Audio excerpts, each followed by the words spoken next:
భక్తులందరికీ నమస్కారం అండి. శివతాండవ ఛానల్‌కి స్వాగతం అండి.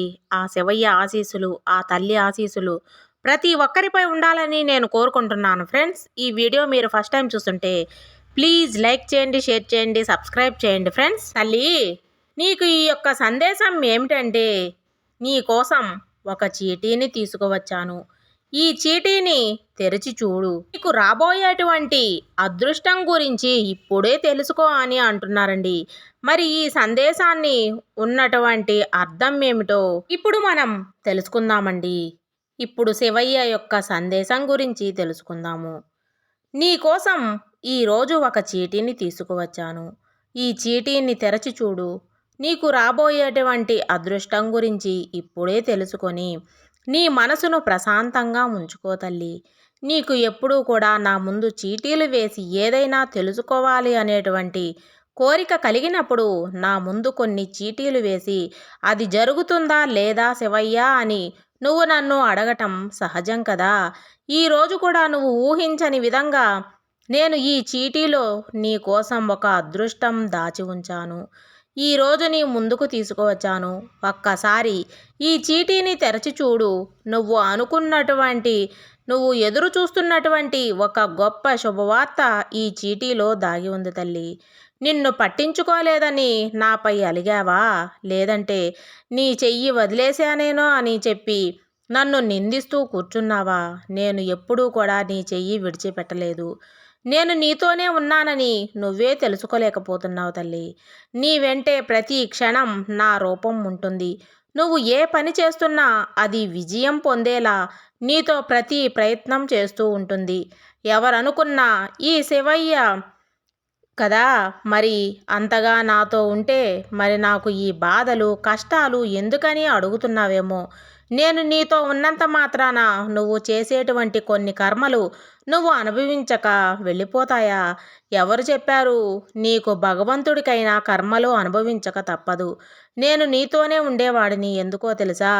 నీ చెడు సమయంలో నీ సమయం నీకు బాగా బాధ కలిగిని నాకు ఎవరూ కూడా తోడులేరని నీలో నువ్వే ఒక భయానికి లోనై నిన్ను నువ్వు అసహ్యించుకోవడానికి చేసుకుంటున్నావు. చూడు, ఆ సమయంలో నీకు నేను అండగా ఉన్నాను. ఎటువంటి చెడు ఆలోచనలు కానీ ఎటువంటి తప్పుడు నిర్ణయాలు కానీ తీసుకోకుండా నిన్ను జాగ్రత్తగా రక్షించేది ఈ శివయ్య కదా. మరి ఎవరు అనుకున్నారు? నేను నిన్ను వెళ్ళవేళలా రక్షిస్తూనే ఉన్నాను. నిన్ను ఎప్పుడు దొరకు శివయ్య అని పిలిచి నువ్వు నాకు దగ్గరయ్యావో అప్పటి నుంచి నీ రక్షణ బాధ్యత అంతా కూడా నేనే స్వీకరించాను. కానీ నువ్వు మాత్రం నన్ను అర్థం చేసుకోకుండా కష్టాల నుండి నిన్ను విముక్తి కలిగించడం లేదు అనుకొని నాపై అనవసరంగా దుష్ఫలితాలను కూర్చున్నావు. నీకు అనవసరమైనటువంటి సమకోచం లేని బాధపడుతూ ఈ విధంగా ఆలోచిస్తూ ఉంటున్నావు. అది ఎంతవరకు నిజం అనేది ఒక్కసారి నువ్వు ఆలోచించుకో. ఇంత కష్టంలో కూడా నువ్వు ఈ రోజు వరకు ఇంత ధైర్యంగా నిలబడ్డావంటే అందుకు నా నుండి నీకు ఎలాంటి సహకారం లభించలేదంటావా? నువ్వే ఒక్కసారి ఆలోచించు. ఆ విషయం నీకు ఏదో ఒకరోజు తప్పకుండా గుర్తొస్తుంది తల్లి. ఇంకా చెప్పాలంటే నీకు విధంగా రోజు ఏదో ఒకలా గడిచిపోతూ మరి అటువంటప్పుడు నేను నీతో ఉన్నట్టా లేనట్టా? నేను గనుక ఈ కర్మలన్నీ ఇప్పుడే నుండి తీసివేస్తున్నాను. నువ్వు మరలా మరలా ఇవన్నీ అనుభవించి తీరాల్సిందే తల్లి. కానీ నేను అనుకుంటున్నది ఏమిటో తెలుసా? ఇన్ని రోజుల్లో నీకున్నటువంటి చెడు కర్మలన్నీ తీసేసి వాటి స్థానంలో మంచిని ప్రవేశించవేద్దాం అని అనుకుంటున్నాను. అందువలన నువ్వు జీవితంలో ఎంతో ఆనందంగా సంతోషంగా జీవించాలి తల్లి. నేను కూడా ఎంతో ఆశపడుతూ ఉన్నాను. ఇక నీ జీవితం అంతా కూడా సుఖ సంతోషాలతో ఎలా ఉంటావో ఇక నుండి ఏ జన్మలో కూడా నీకు ఎలాంటి కర్మలు అనేవి రావు. నీ చెడు కర్మలన్నీ తొలగిపోయే సమయం రాబోతుంది. అతి కొద్ది రోజుల్లోనే నీ కష్టాలన్నీ పూర్తిగా తొలగిపోయి నువ్వు భవిష్యత్తు అంతా కూడా సంతోషమయం చేసుకోబోతున్నావు. సుఖంగా నీ కుటుంబంతో జీవించబోతున్నావు. కాబట్టి కాస్త ప్రశాంతంగా ఉండు. మంచి మంచి ఆలోచనలతో రోజును ప్రారంభిస్తూ ఉండు. నువ్వు అనుకున్నట్టే అంతా జరుగుతుందిలే. నీకు అంతా మంచే చేస్తానని చెప్తున్నాను కదా. నేను నీకు మాట ఇస్తున్నాను. నువ్వు ఆనందంగా జీవించాలని, నీ కుటుంబంతో హాయిగా ఉండాలని ఎన్ని కలలు కన్నావు అవన్నీ కూడా తప్పకుండా నిజం చేస్తాను. దీనికోసం నువ్వేమి పగలు రాత్రి నిద్రాహారాలు లేకుండా ఎందుకు అంతలా ఎక్కువగా ఆలోచిస్తూ ఉంటావు చెప్పు. దానివల్ల నీకేమైనా కానీ కాస్తైనా అసలు ప్రయోజనం అనేది ఉంటుందా? ఉండదు కదా. నాపై పూర్తి నమ్మకాన్ని ఉంచు అనే చెప్తున్నాను. అయినప్పటికీ నువ్వు మాత్రం అపనమ్మకాన్నే పెంచుతున్నావు. అసహనానికి గురవుతూ ఉన్నావు. సమస్యలు రోజు ఉండేవే కానీ ఇలా నిద్ర మానుకొని అనవసరంగా ఆలోచించాల్సిన పని లేదు. ఆలోచనలన్నీ పక్కన పెట్టే ముందు హాయిగా నిద్రపో. ఆరోగ్యాన్ని జాగ్రత్తగా కాపాడుకుంటూ ఉండు. ఒకటి చెప్పనా తల్లి, నీకు ఏమని ఇవ్వాలో తెలిసిన ఆ భగవంతుడు ఎలా ఇవ్వాలో కూడా తెలుసుకొని నీకు ఆయువు పోసి ఈ శివయ్యకి ఆ ఆపదను తొలగించుకోడు కూడా తెలుసు కూడా.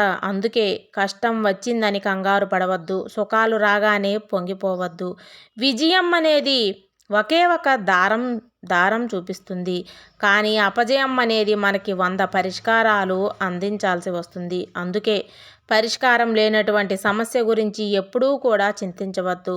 పరిష్కారం ఉన్నటువంటి సమస్యలు అస్సలు విడిచిపెట్టుకోవద్దు. నీ మనసులో కోరిన నాకు తెలుసు కదా. కొన్నింటి విలువ కోల్పోయినప్పుడు తెలుస్తుంది. కొన్నింటి విలువ దొరికినప్పుడు తెలుస్తుంది. ఇక కొన్నింటి విలువ అయితే కాలం గడిచే కొద్దీ తెలుస్తుంది. ఏది నీకు అన్నం పెడుతుందో దాన్ని దైవంగా భావించు. ఏది నీకు నిద్రనిస్తుందో దాన్ని కోవెలుగా భావించు. ఏదైతే నీకు మంచి నేర్పిస్తుందో దాన్ని నిరంతరం కూడా పూజిస్తూ ఉండు. ఏది కూడా నీకు సంతోషం కలిగిస్తుందో దాన్ని నిత్యం కూడా ధ్యానిస్తూ ఉండు. అప్పుడే నువ్వు గొప్పవాడివి అవుతావు. నీకు విజయం కావాలనుకుంటున్నావు, తప్పకుండా నువ్వు ఎంచుకుంటావు. పనిలో అభివృద్ధి పొందాలి అనుకుంటున్నావు కదా. మరి అలా అభివృద్ధి సాధించాలంటే నువ్వు ప్రయాణించేటువంటి మార్గంలో నిద్ర సమర్థనం, అలాగే నువ్వు చేసే పనిలో అస్వస్థత, భయం కోసం ఇవన్నింటినీ కూడా పక్కన పెట్టేయాలి. నువ్వు మాత్రం నువ్వు ఎప్పుడూ కూడా విజయాన్ని పొందలేవు. ముందు వీటన్నింటికీ దూరం పెట్టాయి. అతి తొందరలోనే నీకు గొప్ప అదృష్టం రాబోతుంది. జీవితం మొత్తం ఎగుడు దిగుడుల దారిలోనే కొనసాగింది. ఇప్పటి వరకు అయితే చాలా అసహనంలోనే ఉన్నావు. ఎంతో నిరుత్సాహంతో ఉన్నావు. అయితే నువ్వు ఇప్పుడు మాత్రం గొప్ప స్థాయికి వెళ్ళబోతున్నావు. అలా వెళ్ళినప్పుడు ఏ మాత్రం నీలో పొగరు పెరగకుండా, కిందకు వచ్చినప్పుడు బాధ కడగకుండా ముందుకు వెళ్ళేవారే నిజమైనటువంటి విజేత. ఇది మాత్రం జీవితంలో ఎప్పుడూ గుర్తుంచుకో తల్లి. ఆ శివయ్య మన కోసం అందించే సందేశం మీకు అందరికీ నచ్చిందని అనుకుంటున్నాను ఫ్రెండ్స్. సర్వే జన సుఖినో భవంతు.